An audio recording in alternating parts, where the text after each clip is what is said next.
A quiet moment. My daughter's wedding day. I clearly overheard her inform her wealthy mother-in-law that I'm merely a pathetic failure, truly nothing like you. Thus I rose during the celebratory toasts and aired a message her departed father had taped before he passed. The entire gathering went completely silent. Can you imagine standing at your own daughter's wedding? A day you've dreamed of for her entire life, only to overhear her whisper to her new, rich mother-in-law, "She's just a pathetic failure."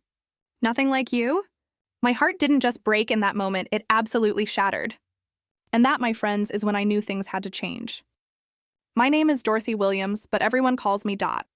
I'm 68 years old, and until 2 weeks ago, I truly believed my daughter Sarah respected me. Turns out I was wrong about a lot of things. Sarah's wedding was everything she'd ever dreamed of since she was 12. The Ashford family estate in Connecticut, manicured gardens, a mansion straight out of a movie, 200 guests, a 12-piece orchestra, and enough flowers to stock an entire florist's shop. Michael Ashford's family had money, the kind that goes back generations. Sarah had landed exactly what she'd always wanted.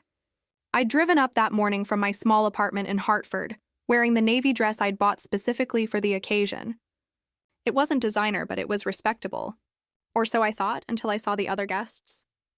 The women wore clothes that cost more than my monthly rent, diamonds that could blind you, and that particular look of confidence that comes with never having to check your bank balance. Sarah, though? She looked absolutely stunning in her grandmother's vintage Chanel dress, the one I'd carefully preserved for 40 years. The same dress I'd worn when I married her father, Frank, back when we thought love was enough to build a life on. She'd insisted on wearing it, and I was foolish enough to think it meant something sentimental to her. How naive I was. The ceremony was perfect, if you like that sort of thing. I sat in the second row, right behind Sarah's college roommate.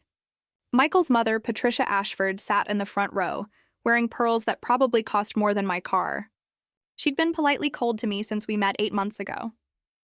The kind of coldness wrapped in good manners, but it cuts just as deep.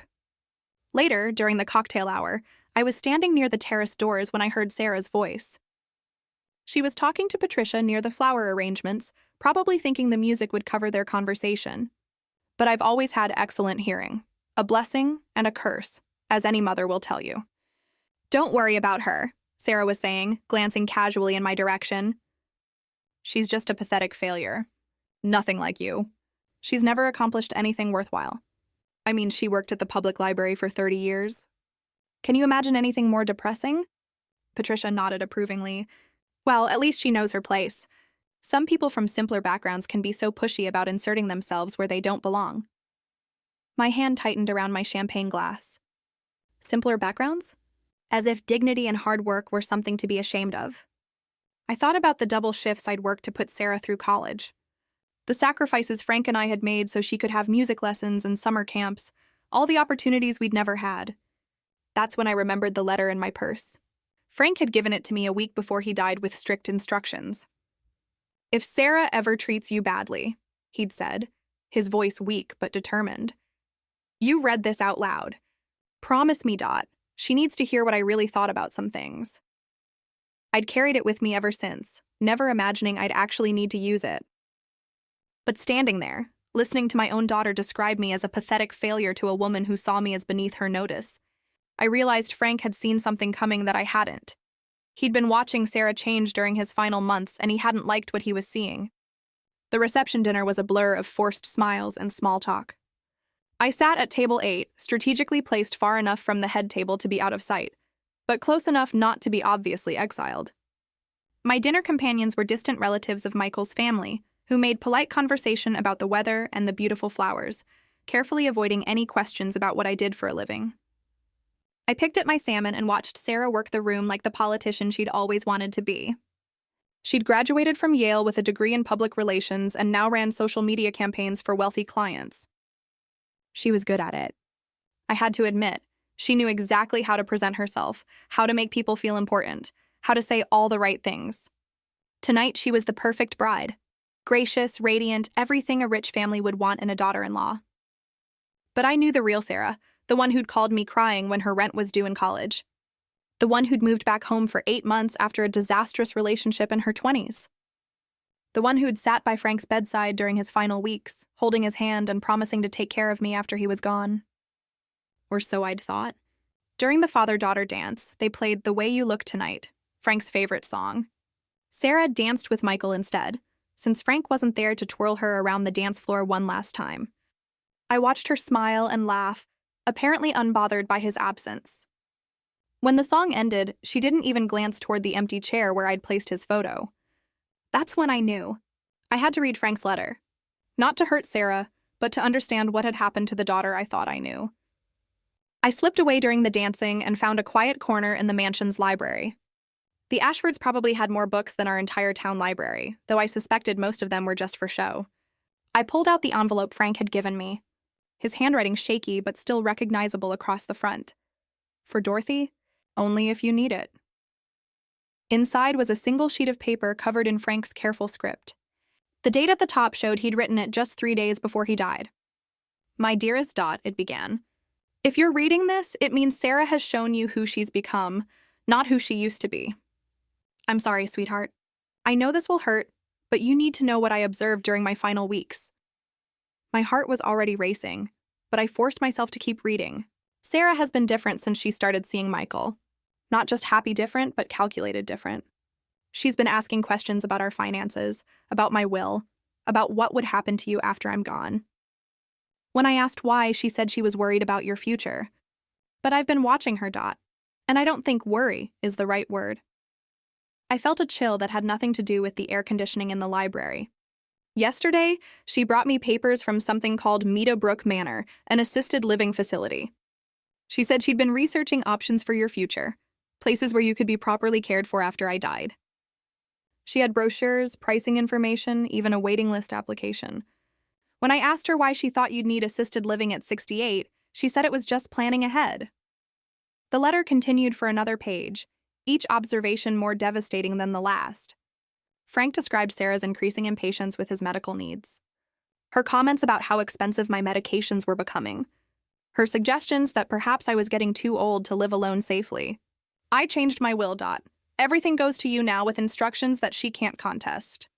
But more than that, I want you to know that the daughter we raised is still in there somewhere. She's just lost her way. Don't let her convince you that you're a burden. You're the best thing I ever did with my life. And if she can't see that, it's her loss, not yours. The letter was signed simply, Forever Yours. Frank, with a postscript that made my hand shake. P.S. I saw the Meadowbrook Manor brochure in her purse again today. She's planning something, Dot. Don't let her do it.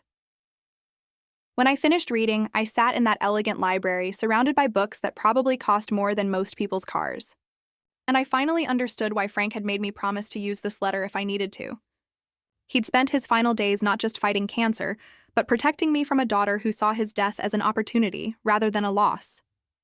I rejoined the reception with Frank's words echoing in my mind. His letter hadn't contained shocking revelations or complex investigations, just the careful observations of a dying man who'd noticed his daughter's growing coldness and selfishness. But those simple observations painted a picture that broke my heart. Sarah hadn't suddenly turned cruel. She'd been planning my future without consulting me, researching ways to have me declared incompetent or unsafe to live alone. Frank had seen it happening and tried to warn me the only way he could. I watched Sarah accept congratulations from the guests, her smile bright and practiced. But now I could see what Frank had noticed, the way she calculated each interaction, the slight impatience when someone took too long to make their point, the careful way she steered conversations away from anything that might reflect poorly on her new status. Mrs. Williams?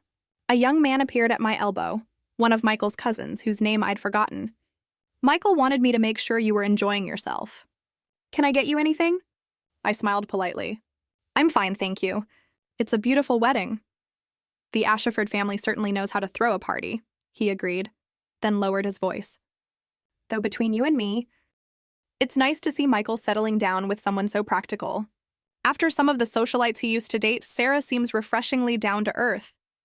Practical. Down to earth. If only he knew what my down-to-earth daughter was planning for my immediate future. I thanked him and moved away, needing space to think. The irony was overwhelming. Here was Sarah, desperate to become part of high society, surrounded by people who appreciated her for the very qualities she was trying to shed, her work ethic, her intelligence, her ability to connect with people. All things she'd learned growing up in a modest household with parents who valued character over status. But Frank's letter had revealed something else. Sarah wasn't just trying to fit in with the Ashfords. She was actively trying to distance herself from everything that reminded her of her origins, including me. I found myself studying the other guests with new eyes. The women Patricia's age moved through the crowd with the confidence of people who'd never doubted their place in the world. They had the kind of security that comes from generational wealth, from never having to worry about mortgage payments or whether you could afford to retire. That's what Sarah wanted. Not just money, but the peace of mind that comes with never having to think about money. And in her mind, taking care of an aging mother was a liability that threatened that security. The reception was winding down, but I knew the real evening was just beginning. Frank had given me more than just his observations about Sarah's plans. He'd given me permission to fight back if I needed to. And as I watched my daughter play her role as the perfect bride, I began to understand that I was going to need that permission. During the bouquet toss, Sarah looked directly at me and smiled. It was the first genuine attention she'd paid me all evening. For a moment, I felt a flutter of hope. Maybe Frank had been wrong. Maybe his illness had made him suspicious of innocent behavior. Then I heard her conversation with Patricia as they stood near me afterward. "Thank goodness that tradition is over," Sarah said, adjusting her veil. "I was worried some desperate woman would knock you over trying to catch it," Patricia laughed. "Well, at least your mother didn't try. At her age, remarriage would be rather pathetic, don't you think?" "Oh, Mom's past all that," Sarah replied casually. "She's focusing on more age-appropriate activities now. Quiet hobbies, simple routines. It's probably better for her to accept the limitations that come with getting older." Limitations. At 68, I was supposed to accept limitations and fade quietly into the background while my daughter built her new life. Frank's letter suddenly felt like a lifeline rather than a burden. He'd seen this coming, and he tried to protect me the only way he could. I had a choice to make. I could continue being the gracious, unobtrusive mother who didn't embarrass her successful daughter. Or I could remember that I was Dorothy Williams, a woman who'd raised a child, built a career, and supported a husband through cancer treatment. A woman who deserved better than being written off as a pathetic failure by her own daughter. The next morning, I drove back to Hartford with my mind clearer than it had been in months. Frank's letter had given me a different perspective on my recent conversations with Sarah, and I realized I needed to do some research of my own. My first stop was the public library, where I'd worked for 30 years. Dot! Margaret hugged me warmly when I walked into the library Monday morning. "How was the wedding?" "I want to hear everything about this fancy family Sarah married into." I'd always liked Margaret's directness. She was 5 years younger than me, but had started working at the library the same week I did, fresh out of library school and full of energy. We'd been friends through raises and budget cuts, difficult patrons and technology upgrades that left us both feeling ancient. "It was quite an experience," I said carefully. "Actually, I was hoping you could help me with something. I'm curious about assisted living facilities in Connecticut, particularly one called Meadowbrook Manor." Margaret raised an eyebrow, but didn't ask questions. That was another thing I'd always appreciated about her. She understood that information was power, and sometimes you needed to gather it before you knew exactly how you'd use it. An hour later, we'd compiled quite a file from public records and online reviews. Meadowbrook Manor was indeed exclusive and expensive, but it had something else that caught my attention: a program for asset protection that allowed residents to sign over their estates in exchange for guaranteed lifetime care. More interesting was what we found in the online reviews. Several families had complained about high-pressure sales tactics, about feeling rushed into decisions during emotional periods following a spouse's death. The state had investigated the facility twice in the past 5 years for inappropriate marketing to vulnerable seniors. "Well," Margaret said, printing out the last of our research, "this place certainly seems aggressive about acquiring new residents, and their asset protection program looks designed to separate seniors from their money." I thanked Margaret and drove home with a box full of documents that painted a very different picture of Meadowbrook Manor than Sarah's brochures had suggested. But more than that, I had a plan forming in my mind. Frank's letter was just the beginning. What I needed now was to understand exactly what Sarah was planning and why. That afternoon, I did something I hadn't done in years. I called Sarah's college roommate, Jennifer, who'd been at the wedding and had always been more forthcoming than Sarah about family gossip. Under the guise of wanting to send a proper thank you note to the Ashford family, I asked some casual questions about their background. What I learned was enlightening. The Ashfords were indeed wealthy, but their money was relatively new. Michael's grandfather had made his fortune in manufacturing after World War II. Patricia had married into the family 30 years ago, and according to Jennifer's gossipy sources, she'd spent those decades carefully crafting their social position. "Sarah's so lucky," Jennifer confided. "Patricia's been taking her to all the right charity events, introducing her to the right people. She's already talking about getting Sarah onto some museum boards." After hanging up, I sat in my small apartment and thought about what I'd learned. Sarah wasn't just marrying into money. She was marrying into a social climbing project that had been going on for decades. And Patricia saw Sarah as a useful tool in that project, someone young, educated, and presentable enough to help maintain their position in Connecticut society. But that still didn't explain Sarah's plans for me, until I remembered something Frank had mentioned in his letter: Sarah's increasing impatience with the cost of things. My medications, my apartment rent, the small expenses that came with having an aging parent. I pulled out my checkbook and looked at the records from the past year. Sarah had been right about one thing. My expenses had increased. New medications for my arthritis, higher insurance premiums, the cost of having my apartment painted when the management company raised the rent. Nothing dramatic, but the kind of steady increase that comes with aging. Then I realized what Sarah was really afraid of. It wasn't that I needed assisted living now. It was that I might need expensive care in the future, and if I spent down my savings on long-term care, there would be nothing left for her to inherit. Frank's letter had been about protecting me from Sarah's immediate plans. But my own research had revealed something even more disturbing. My daughter saw me not as a person with needs and feelings, but as a financial liability that needed to be managed efficiently. That night, I made a decision that would have shocked the old Dorothy. I wasn't going to wait for Sarah to make the next move. I was going to find out exactly what she was planning, and then I was going to decide what to do about it. 2 weeks after the wedding, Sarah called to invite me to lunch. She sounded unusually warm and friendly, which immediately put me on alert. Sarah was never warm and friendly unless she wanted something. And after Frank's letter, I had a pretty good idea what that something might be. We met at a trendy bistro in West Hartford, the kind of place that served small portions on large plates and charged accordingly. Sarah looked radiant, still glowing from her honeymoon in Italy. She'd always photographed well, but marriage to Michael had given her a new confidence that was almost blinding. "Mom, you look tired," she said, kissing my cheek before we sat down. "Are you sleeping okay? Eating enough? I've been worried about you living alone in that little apartment."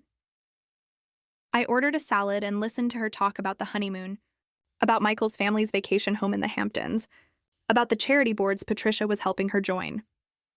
It was like listening to someone describe a life from a magazine, all perfectly arranged details designed to impress. Finally, after we'd ordered coffee and dessert, Sarah got to the point. "Mom, Michael and I have been talking, and we're concerned about your future. That apartment you're renting is so small, and the neighborhood isn't getting any safer. We think it's time you considered moving somewhere more. Appropriate for someone your age?" "Appropriate?" I asked, keeping my voice neutral. "Well, secure with medical services nearby, maybe some social activities." Sarah smiled brightly. "Patricia knows about this wonderful senior community about an hour from our house. Very exclusive, very nice. The waiting list is usually years long, but they have a spot opening up next month." I set down my coffee cup carefully. "Senior community, Sarah? I'm perfectly capable of living independently." "Of course you are now, but it's about planning ahead. And honestly, it would give us all peace of mind to know you're somewhere safe." Sarah reached across the table and patted my hand. "The best part is you wouldn't have to worry about finances anymore. They have a program where you can transfer your assets and they guarantee care for life." There it was. The asset protection program I'd researched with Margaret. Sarah wanted me to sign over my inheritance, my savings, everything Frank had left me, in exchange for a room in an institution where she could visit occasionally and feel virtuous about taking care of her mother. "That's very thoughtful," I said slowly. "But I'm not ready to make that kind of decision yet. I'm enjoying my independence." Sarah's smile tightened slightly. "Mom, I understand that it's hard to admit when you might need help in the future, but Dad's been gone for 3 years now. You can't keep pretending you can handle everything on your own indefinitely." "I'm not pretending anything, Sarah. I'm managing just fine." "Are you?" Sarah's voice took on a sharper edge. "Because I've noticed you seem a bit scattered lately. Forgetting appointments, missing calls. Patricia mentioned that you seemed confused at the wedding. Out of place. I felt a flash of anger. I seemed confused because I was listening to you call me a pathetic failure. That tends to be disorienting. Sarah blinked, clearly not expecting me to confront her so directly. I never said that. You told Patricia I was a pathetic failure who'd never accomplished anything worthwhile. You said working at the library for 30 years was depressing. I kept my voice level. I heard you, Sarah. That's not... You're taking things out of context. Sarah looked genuinely flustered for the first time. I was just trying to reassure her that you weren't going to be demanding or difficult. By calling me a failure? By explaining that you have realistic expectations about your place in our lives going forward? Sarah's mask was slipping, revealing the calculation underneath. Mom, this isn't about what you overheard. This is about being practical. You're 68 years old. You need to start planning for the future. I signaled for the check and started gathering my purse. Sarah, I am planning for the future. I'm planning to live my life on my own terms for as long as I'm able. And when you're not able? When you fall and break a hip or have a stroke or develop dementia, who do you think is going to take care of you? The question hung in the air between us, and I realized this was the heart of it. Sarah wasn't worried about my current needs. She was terrified of my future needs. She wanted me safely warehoused where my aging wouldn't inconvenience her new life. I'll cross that bridge when I come to it, I said. But Sarah, when that time comes, I hope I'll still have a daughter who sees me as a person worth caring about. Not just a problem to be solved. As I drove home, I thought about Frank's final gift to me. Not just the letter warning me about Sarah's plans, but the knowledge that he'd seen our daughter's transformation happening and had tried to protect me from it. Sarah thought she was maneuvering me into a corner. What she didn't realize was that she was actually revealing exactly how far she was willing to go to protect her new status. A month after Sarah's lunch invitation, she called again. This time I could hear voices in the background, and the formal tone in her voice told me she was performing for an audience. Mom, we need to talk. Can you come over this evening? Michael and I have some family business to discuss with you. I agreed, though I suspected I knew exactly what kind of family business they had in mind. I spent the afternoon preparing, rereading Frank's letter, and making sure I understood exactly what I was walking into. Sarah and Michael's house in West Hartford was everything she'd always dreamed of. Colonial style, perfectly landscaped in a neighborhood where the median income required 2 professional salaries and significant family money. Sarah had posted dozens of photos of it on social media, showcasing each room like a magazine spread. When I arrived, I found Sarah, Michael, and Patricia waiting in the formal living room. The staging was deliberate, with me seated alone on one side while the 3 of them faced me from the sofa. It felt like an intervention, which I suppose it was. Dorothy, Patricia began, her voice warm but authoritative. We wanted to talk to you about some concerns we've all been having. Sarah jumped in. Mom, you've seemed more forgetful lately. Missing appointments, not returning calls promptly. Small things, but they're adding up. Michael nodded gravely. We think you might be experiencing some early cognitive changes. It's nothing to be ashamed of, but it's something we need to address proactively. I listened to their carefully rehearsed presentation with growing understanding. They'd constructed a narrative about my declining mental health. But unlike the fabricated examples I might have expected, these were subtle distortions of normal behavior. The missed appointment had been rescheduled by me due to a conflict. The unreturned calls were from telemarketers and Sarah's friend Jennifer, not urgent communications. The good news, Patricia continued, is that we've been able to secure you a place at Meadowbrook Manor. They have an opening next week, and we can arrange the transition quickly. All you need to do is sign these papers, Michael said, pulling out a folder of documents, power of attorney, asset transfer agreements, healthcare directives, everything to make the transition smooth and protect your interests. I looked at the 3 of them, these people who thought they could manipulate me into signing away my life with exaggerated concerns about my mental capacity. Sarah sat there nodding encouragingly, playing the role of the concerned daughter while planning to inherit everything her father had left me. This is quite a production, I said finally. How long have you been planning this intervention? Sarah's smile faltered slightly. Mom, this isn't a production. We're genuinely worried about you. Are you? I pulled out Frank's letter, the envelope worn from being carried in my purse for weeks. Because I have something I think you'll all find interesting. I unfolded the single sheet of paper and began to read aloud Frank's careful observations about Sarah's questions concerning my finances, her research into assisted living facilities, her growing impatience with the costs of having an aging mother. She brought me papers from something called Meadowbrook Manor, I read, an assisted living facility. She said she'd been researching options for your future, places where you could be properly cared for after I died. Sarah went completely white. Michael frowned in confusion. Patricia's composed expression didn't change, but I saw her hands clench slightly in her lap. When I asked her why she thought you'd need assisted living at 68, she said it was just planning ahead. I continued, but I've been watching her, Dot, and I don't think planning is the right word. As Frank's letter continued, detailing his observations about Sarah's calculated approach to my future care, I watched my daughter's face cycle through shock, panic, and finally a cold calculation I'd never seen before.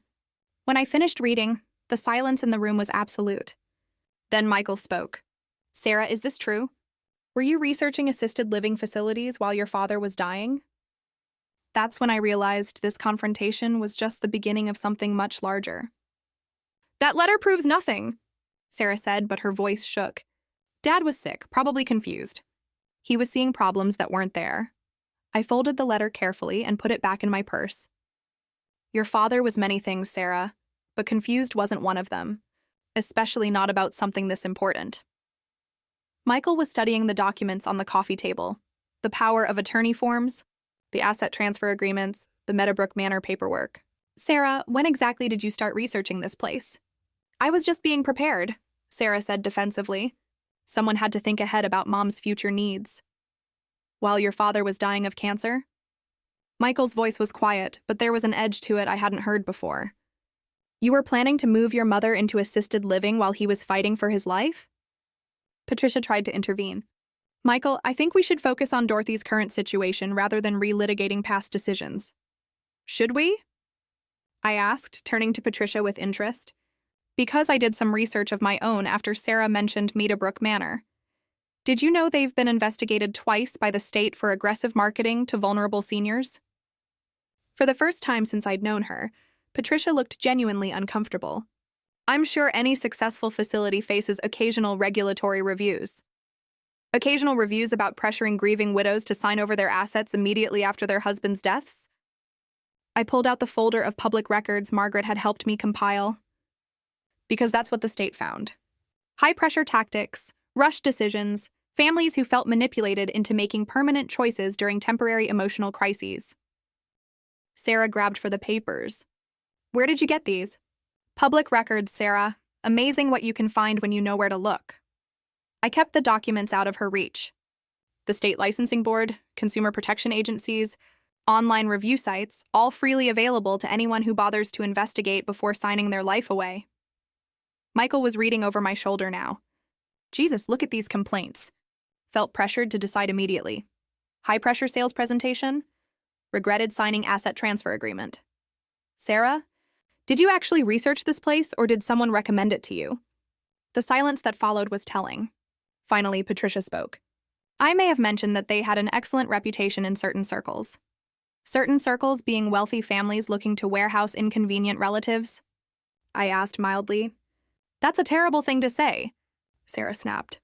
We're trying to ensure you get proper care. No, you're trying to ensure I don't become a financial burden on your new lifestyle. I stood up, feeling calmer than I had in months. The difference is that proper care considers what I want, not just what's convenient for you. Michael was still studying the complaint documents. Mom, some of these families sued Meadowbrook. They accused the facility of elder abuse, of manipulating seniors into signing over assets they didn't understand. Patricia's composure was finally starting to crack. Those are isolated incidents. Every industry has a few bad actors. Are they? I asked. Because according to these records, Meadowbrook has a specific program targeting recent widows. They market to families during funeral planning, offer estate protection services, provide referrals through certain funeral homes and lawyers. I watched the three of them process this information. Sarah looked like she was going to be sick. Michael was angry, though I wasn't sure if it was directed at his wife or his mother. Patricia was calculating, probably trying to figure out how to salvage the situation. Even if the facility has some problems, Sarah said desperately. That doesn't change the fact that you need to plan for your future. You can't live alone forever, Mom. Why not? I asked. I'm 68, not 88. I'm healthy, mentally sharp, and perfectly capable of making my own decisions about my living situation. But what if something happens? What if you fall or get sick or need help? Sarah's voice was rising. You can't expect us to drop everything and take care of you. There it was, the real fear underneath all the concern about my welfare. Sarah wasn't worried about my current needs. She was terrified that my future needs might interfere with her carefully planned new life. I'm not expecting you to take care of me, Sarah. I'm expecting you to respect my right to make my own choices about how I want to live. Those choices affect other people, Patricia said sharply. Family decisions should be made collectively, considering everyone's interests. Everyone's interests? I repeated. And what exactly are your interests in this situation, Patricia? Patricia straightened in her chair, her social mask firmly back in place. My interest is in seeing this family function harmoniously. Sarah is my daughter-in-law now, and that makes her welfare my concern. And my welfare? Does that concern you at all? Of course it does, which is why we think Meadowbrook would be perfect for you. You'd have security, medical care nearby, social activities with people your own age. I had to admire her persistence. Even caught recommending a facility with a questionable reputation, she was still trying to sell me on the benefits of institutional living. Patricia, I said gently, I spent 30 years working at a public library. Do you know what that taught me? How to research things thoroughly, how to spot inconsistencies in people's stories, and how to help people find information they need to make good decisions. Michael looked up from the complaint documents. What kind of inconsistencies? Well, for instance, when someone recommends a specific facility they claim to have researched, but all their information comes from marketing materials rather than independent sources. I looked directly at Patricia. Or when someone is very eager to see a particular outcome but can't explain why that outcome is important to them personally. Sarah tried to regain control of the conversation. Mom, you're being paranoid. We're trying to help you. Are you? Because help usually involves asking what the person wants, not telling them what they're going to do. I sat back down, feeling like I was finally getting somewhere. Sarah, in all these conversations about my future, have you ever asked me what I actually want? Of course we want what's best for you. That's not what I asked. Have you asked me what I want? The silence stretched uncomfortably. Finally, Michael spoke. What do you want, Dorothy? I want to live in my own apartment for as long as I'm able. I want to make my own decisions about my health care, my finances, and my social life. I want to be treated like a competent adult, not a problem to be managed. I paused, looking at each of them. And I want my daughter to see me as a person worth respecting, not just an obligation to be discharged efficiently. Sarah's eyes filled with tears. I do respect you. I'm scared, Mom. I'm scared something will happen to you and I won't know how to handle it. For the first time all evening, I heard something genuine in her voice. Sarah, being scared is normal, but being scared doesn't justify trying to control someone else's life. I'm not trying to control your life. I'm trying to protect you from what? From making my own mistakes? From living independently? From having the dignity of making my own choices? I reached across and took her hand. Sweetheart, I've been taking care of myself for 68 years. I raised you. I supported your father through cancer. I managed a library budget and staff. Why do you suddenly think I'm incapable of managing my own life? Michael was nodding slowly. She has a point, Sarah. Your mother seems pretty sharp to me. Patricia tried one more time. But the financial protections at Meadowbrook are designed to protect the facility's revenue stream, not the residents' interests, I interrupted. Patricia, I may be old, but I'm not stupid. I can read financial documents, and I can spot a bad deal when I see one. Sarah wiped her eyes with her napkin. So what happens now? You just go back to your apartment and pretend this never happened? I go back to my apartment and continue living my life. You go back to yours and stop trying to manage mine. I gathered my purse and stood up. And maybe if you can learn to see me as an equal rather than a dependent, we can rebuild some kind of relationship. But what if you do need help someday? Sarah asked. Then I'll ask for it. And if you're willing to provide it respectfully without trying to take over my life, maybe we can work something out. I paused at the door. But Sarah, if I ever need care, it will be my decision how to handle it. Not yours, not Patricia's, not some facility that sees me as a source of revenue. As I drove home, I realized that the evening had gone better than I'd expected. Frank's letter had given me the ammunition I needed, but my own research had given me something more valuable, the knowledge that I was right to resist their pressure. More importantly, I'd seen a glimpse of the real Sarah underneath all the calculation, a young woman who was genuinely scared of the responsibilities that came with having aging parents. 3 weeks later, Sarah called to ask if we could have coffee. "Just the two of us," she said. "No Michael, no Patricia, no agenda about my living situation." I was skeptical but curious enough to agree. We met at a small cafe near the library, neutral territory where neither of us had the advantage. Sarah looked different, tired, less polished than usual. Her perfect composure had cracks in it that I'd never seen before. "I've been thinking about what you said," she began without preamble. "About not asking what you wanted, about treating you like a problem instead of a person." I waited, curious to see where this was going. I talked to a therapist about it, about why I was so fixated on getting you into that place. Sarah's hands were wrapped around her coffee cup like she was trying to warm herself. She asked me when I started being afraid of you getting older, and it was when Dad got sick. When I realized that loving someone doesn't protect them from aging or dying or needing help. Tears started forming in her eyes. I watched you take care of him, and I thought about how someday someone would have to take care of you, and I panicked. This was more honesty than I'd heard from Sarah in years. Why did that scare you so much? Because I didn't think I could do it. I didn't think I was strong enough or patient enough or good enough to take care of you the way you took care of him. Her voice broke completely. So I convinced myself that the solution was to find someone else to do it. Someone professional, someone better at caregiving than me. I felt something shift in my chest. Not forgiveness exactly, but understanding. Sarah, no one expects you to be a professional caregiver. But what if you do need help? Real help, not just emotional support. She looked up at me with eyes that seemed much younger than her 32 years. What if you get sick like Dad did? Then we'll figure it out together. But that doesn't mean signing over my independence now just because something might happen later. I know that now. The therapist explained the difference between planning for possible futures and trying to control them. Sarah wiped her eyes with her napkin. She also pointed out that I was treating you like you were already incapacitated instead of like someone who could participate in planning for her own future. We sat in silence for several minutes. I thought about Frank's letter, about the daughter he'd been trying to protect me from, but I could also see the daughter he'd raised, scared, imperfect, but capable of growth. What about Patricia? I asked. And Michael? Michael was horrified when he really understood what we were planning. He said it reminded him of the way his grandfather's business partners tried to pressure him into selling the company when he got dementia. Sarah managed a weak smile. Apparently, the Ashford family has some experience with people trying to take advantage of vulnerable seniors. And Patricia? Patricia is Patricia. She's convinced this whole thing got blown out of proportion, that we should have just handled the Dorothy situation more quietly. Sarah looked embarrassed. She actually said that. The Dorothy situation. I had to laugh. Well, at least she's consistent. I'm sorry, Mom. I'm sorry for calling you a failure. For trying to warehouse you. For treating you like a burden instead of my mother. Sarah reached across the table and took my hand.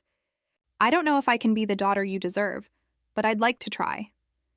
You don't have to be perfect, Sarah. You just have to see me as a person. I squeezed her hand. And maybe ask my opinion before making major decisions about my life. Deal. But Mom, if you ever do need help, real help, not just the normal stuff that comes with aging, will you tell me? Will you let me be part of the solution instead of shutting me out? I considered this carefully. The old Dorothy would have promised to handle everything herself, to never be a burden. But Frank's letter had taught me something about the cost of protecting people from difficult truths. I'll tell you, I said finally. But Sarah, being part of the solution means respecting my choices, even if they're not the choices you would make. I understand. As we prepared to leave, Sarah hesitated. Mom, there's something else about Dad's letter. I tensed, wondering if she was going to challenge its authenticity or accuse me of manipulating his words. I'm glad he wrote it, not because of what it said about me, but because it meant he was still protecting you even after he was gone. Her voice was soft. I hope someday I'll be smart enough to love someone that completely. Driving home, I realized that the woman I'd raised was still there, underneath all the fear and calculation. It was going to take time to rebuild our relationship, and it would never be the same as it was before. But maybe with enough honesty and patience, it could be something better. 6 months later, I was reading in my favorite chair when my phone rang. It was Sarah, calling with what had become our weekly check-in. Not to manage my life or push me toward any particular decision, but just to talk. "How was your week?" she asked, and I could hear genuine interest in her voice. "Good. I had lunch with Margaret. Went to the book club at the library. Started reading that novel you recommended." I settled back in my chair. "Oh, and Robert and I went to a concert on Saturday." There was a pause. Robert was still a relatively new development in my life. A retired English professor I'd met at the library's lecture series. We'd been seeing each other for 3 months, taking things slowly and enjoying each other's company. "How are things going with him?"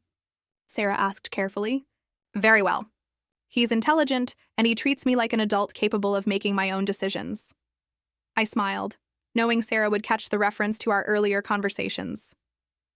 Amazing how refreshing that can be. "You deserve that," Sarah laughed. "But seriously, I'm glad you're happy. You deserve someone who appreciates you." This was still new territory for us, Sarah showing genuine interest in my happiness rather than just my welfare. The therapy was helping, but more than that, she seemed to be discovering that having a mother with an independent life was actually more interesting than having one who existed solely to be managed. Speaking of appreciation, I said, "How are things with Michael and Patricia?" "Michael's good. He's been asking more questions about my family, about you and Dad. I think meeting you made him realize that not all mothers-in-law are like his mother." Sarah's voice got quieter. "Patricia is adjusting. She stopped mentioning assisted living facilities at least." "That's progress." "She asked me last week if you were still harboring resentment about the Meadowbrook situation." I laughed. "And what did you tell her?" "I told her that you weren't harboring anything. You'd simply learned to be more careful about trusting her judgment." I bet that went over well. "About as well as you'd expect. But Michael backed me up, which was good. He pointed out that trust has to be earned back after it's been broken." We talked for another 20 minutes about books, about Sarah's work, about Robert's grandchildren, and their upcoming visit. Normal family conversation, the kind we hadn't had in years. When we hung up, I realized how much I'd missed this version of my daughter. The next morning, I was surprised to get a call from Michael. "Dorothy, I hope you don't mind me calling directly. I wanted to ask you something." "Of course, what's on your mind?" "I've been thinking about what happened last year with the whole Meadowbrook situation. I realize I didn't handle it very well. I let my mother push an agenda that wasn't in your best interests." I waited, curious where this was going. "I wanted you to know that Sarah and I have talked about it extensively. We've agreed that any future decisions about family matters will include you as an equal participant, not just someone whose life gets planned by other people." "I appreciate that, Michael. There's something else. Sarah mentioned that you might be interested in traveling more now that you're not worried about us pressuring you into assisted living." This was news to me. "She did. She said you'd always wanted to see Ireland, but never had the chance. Patricia and I are planning a family trip to Europe next spring, and we'd like you to join us as our guest." I was quiet for a moment, processing this unexpected invitation. "That's very generous, Michael. But before you say no, let me explain. It wouldn't be a family obligation trip where you'd have to keep up with our schedule or pretend to enjoy activities you don't like. We'd plan some things together, but you'd have plenty of independence to explore on your own." "And Patricia is on board with this?" Michael laughed. "Patricia suggested it, actually. I think she's finally figured out that having a happy, independent mother-in-law reflects better on the family than having one who feels pushed around and resentful." After we hung up, I sat in my apartment thinking about how dramatically my life had changed in the past year. 12 months ago, Sarah had been planning to put me in an institution and take control of my assets. Now she was encouraging me to travel internationally and including me in family plans as an equal participant. The difference wasn't just in Sarah's attitude. It was in my own willingness to stand up for myself. Frank's letter had given me permission to fight back, But the real change had come from recognizing my own worth and refusing to accept treatment that diminished it. A year later, I was packing for Ireland when Sarah arrived at my apartment with coffee and pastries from my favorite bakery. "Excited about tomorrow?" she asked, settling into the chair across from my sofa. "Nervous and excited," I admitted. "It's been a long time since I traveled anywhere more exotic than Hartford." "You're going to love it. And Mom, I'm really glad you said yes to the trip." I looked up from folding sweaters. "Sarah, can I ask you something? Last year, when you were so determined to get me into Meadowbrook, were you really worried about my safety, or were you more worried about the inconvenience of having an aging parent?" She was quiet for a long moment. "Honestly, both. I was scared something would happen to you, but I was also scared of how that would affect my life with Michael. I wanted the peace of mind that comes with knowing someone else was handling the hard stuff." She smiled. "And now I realize that the hard stuff is part of loving someone. You can't just outsource the difficult parts of relationships and expect the good parts to remain meaningful." She added, "Besides, you've proven pretty conclusively that you don't need to be handled by anyone." I laughed, thinking about everything that had led us to this point. Frank's letter warning me about Sarah's plans, my research into Meadowbrook Manor, the confrontation in Sarah's living room where I'd finally stood up for myself, the months of therapy and honest conversations that had followed. "You know what your father would say about all this?" I asked. "What?" "He'd say the best gift he ever gave me wasn't the letter warning me about your plans. It was teaching me that I was worth fighting for." Sarah's eyes filled with tears. "I think he'd be proud of both of us. You for standing up for yourself, and me for finally learning to see you as a person instead of a problem." "He'd definitely be proud," I agreed, "and probably relieved that he doesn't have to haunt Patricia for recommending questionable senior living facilities." We both laughed at that image. Patricia had indeed adjusted her approach to our family dynamics, though I suspected it was more about maintaining her social position than any genuine change of heart. But that was fine with me. I didn't need Patricia to love me. I just needed her to respect my autonomy. "Mom," Sarah said, "there's something I want to say before you leave for Ireland." I stopped packing and gave her my full attention. "Thank you for not giving up on me. When you played Dad's letter that night, you could have just exposed what I was planning and walked away. You could have written me off as a selfish daughter who didn't deserve a relationship with you." "I thought about it," I said honestly. "But you didn't. You gave me the chance to understand what I'd become and choose to be better. Not everyone would have done that." I sat down next to her on the sofa. "Sarah, you're my daughter. Not because you're perfect, but because we're family. Real family doesn't disappear when people make mistakes. It just requires everyone to work harder at being honest with each other. I love you, Mom. Not for what you can do for me or what you represent in my life, but because you're Dorothy Williams, a woman who worked for 30 years at a job she loved, who raised a difficult daughter with patience and grace, and who had the courage to fight for her own dignity when everyone around her was trying to take it away." As we hugged goodbye, I thought about the journey that had brought us here. The pain of hearing my daughter call me a pathetic failure, the fear of losing my independence to someone else's convenience, the discovery that I was stronger and more valuable than I'd allowed myself to believe. Frank's letter had started it all.